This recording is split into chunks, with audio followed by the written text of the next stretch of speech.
planté l'olivier dans mon jardin. J'espère que ça donnera bien de belles olives pour faire de l'huile qu'on apprécie particulièrement dans la famille, mais des grands consommateurs. Monsieur le Président du Conseil d'État, Madame la Vice-Présidente du Conseil d'État et Messieurs les conseillers d'État, Mesdames et Messieurs les députés, Madame la Chancelière, Mesdames du Secrétariat du Grand Conseil, Messieurs les huissiers, Madame et Monsieur, enfin Monsieur à la régie, puisque Madame n'est pas là, Mesdames et Messieurs les journalistes, chères familles, liebe Familie Österreich, dear friends from England, Mesdames et Messieurs, chers amis. Tout d'abord, j'aimerais vous remercier de votre confiance.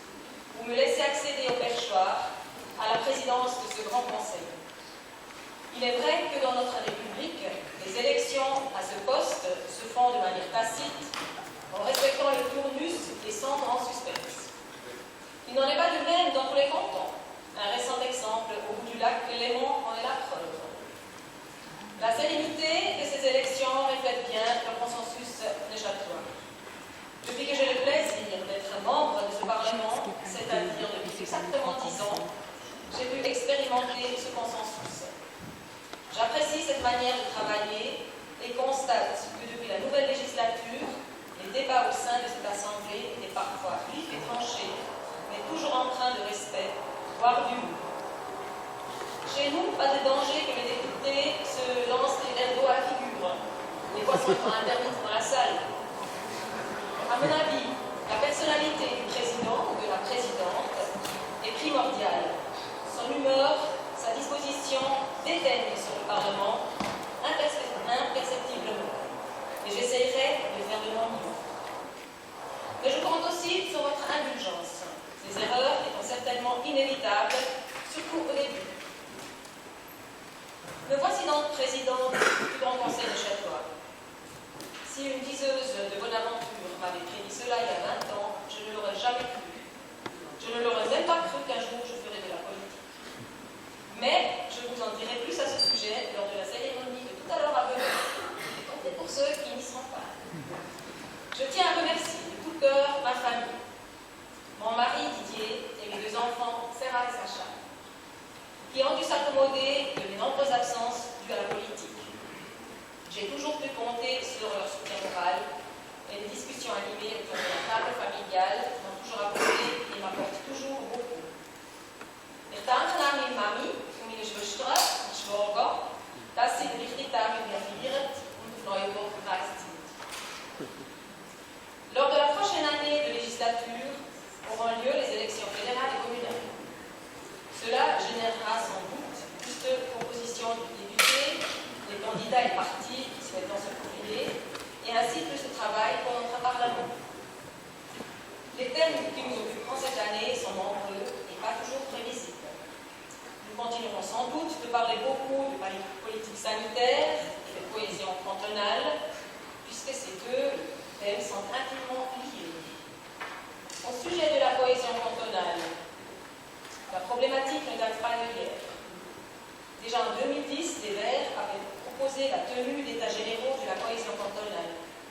Le Conseil d'État a répondu à notre résolution par la création d'une commission consultative cohésion cantonale. Cette dernière a formulé 20 propositions concrètes dont la mise en pratique est suivie par la commission de gestion. Au-delà des efforts que le politique peut faire dans cette problématique, il est primordial que les habitants de ce canton et de toutes les régions du canton prennent au sérieux cette problématique. Très souvent, je dois constater que les habitants du Bas ne comprennent pas le sentiment de malaise d'habitants d'autres régions du canton, notamment des montagnes et des vallées. Interrogez un Bevezan sur la cohésion cantonale et il vous répondra probablement qu'il n'y a aucun problème. Interrogez une personne de la Chaux-de-Fonds et sa réponse sera bien différente. Suivez mon regard. Elle fera part de son sentiment que les régions périphériques du canton sont délaissées. Et à mon avis, c'est à ce niveau précisément, dans la différence de perception, que se situe la base du problème. J'espère donc que dans une année, lorsqu'il sera temps de faire le bilan, on aura fait un pas dans la bonne direction, ne serait-ce qu'un petit pas.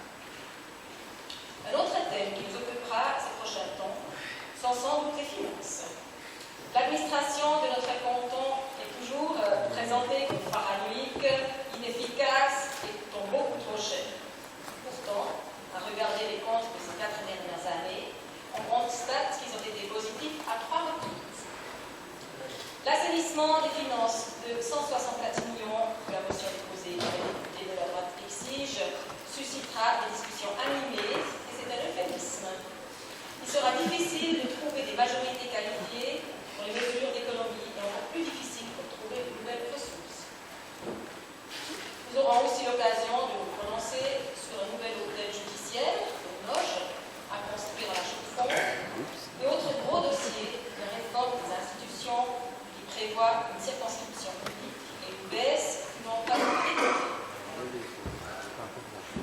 Quant à nous, élus par le peuple, nous devons nous souvenir de la responsabilité qui est la nôtre. Nos décisions doivent être prises pour les citoyens, pour faire évoluer notre monde, en nous souvenant que nous n'héritons pas la terre de nos ancêtres, mais empruntant celle de nos enfants. J'en viens maintenant à notre fonctionnement interne. Lorsqu'en avril dernier, la délégation uranaise du Grand Conseil nous a rendu visite pendant le débat, nous autres ont été impressionnés par notre beau château. Mais ils ont aussi été interloqués par le fait que les députés déambulaient pendant les séances. À Altdorf, les 65 députés restent bien sagement assis pendant les débats et profitent de la pause pour boire un verre, aller au petit coin, échanger avec d'autres députés, etc. Ah, c'est suisse allemand, quelle discipline! Cependant, depuis que notre Parlement est sans papier, pour relever l'amélioration en service, les bruits de fond pendant le débat sont moins insistants. Faut-il en déduire que les députés ont trouvé d'autres occupations moins bruyantes grâce à leurs ordinateurs et d'autres tablettes?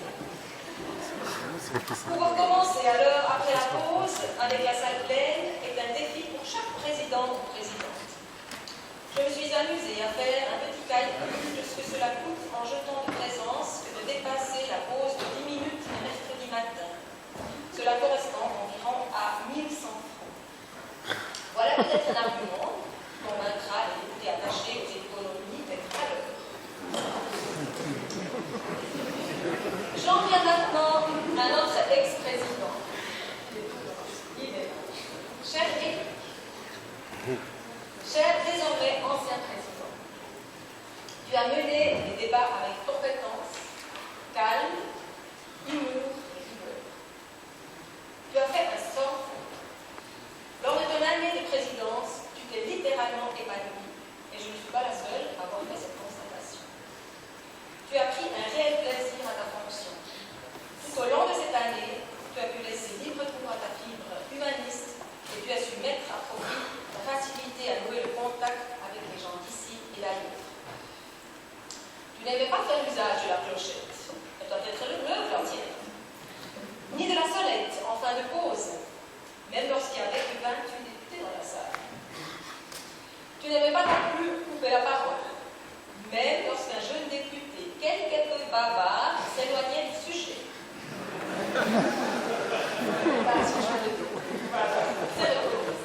Tu es comme ça, Éric, généreux et bienveillant, sans pour autant perdre en efficacité. Bravo à toi. Pendant cette année, tu m'as coaché comme un grand frère. Tu m'as donné des trucs et des astuces pour cette année de présidence. Quand je dis comme un grand frère, c'est vrai, il n'est pas si grand que cela, puisque tu es mon aîné que de 3 petits mois. Maintenant, il est temps pour toi de rentrer dans le rang, parce que tu l'es déjà.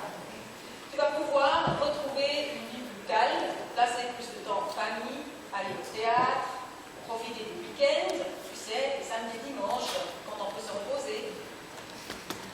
Mais revenons à des choses plus sérieuses. Éric, peux-tu venir vers moi, s'il te plaît?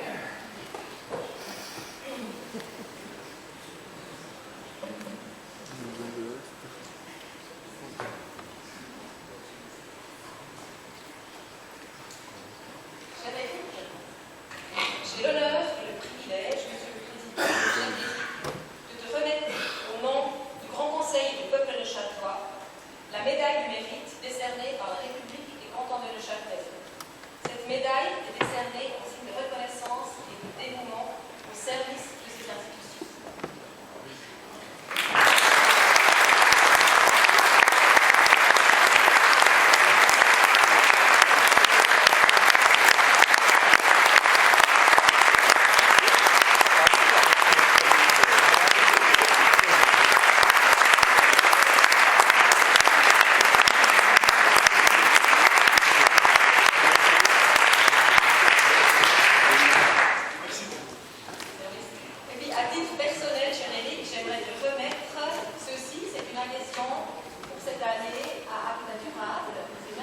félicitations.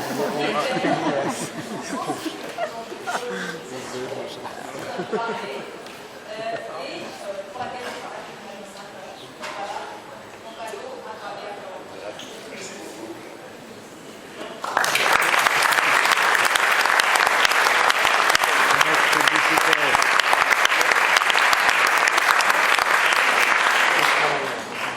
Voilà, mesdames et messieurs, nous sommes arrivés au terme de notre séance et je vous donne rendez-vous dans mon village à Vevey pour fêter ensemble cette journée.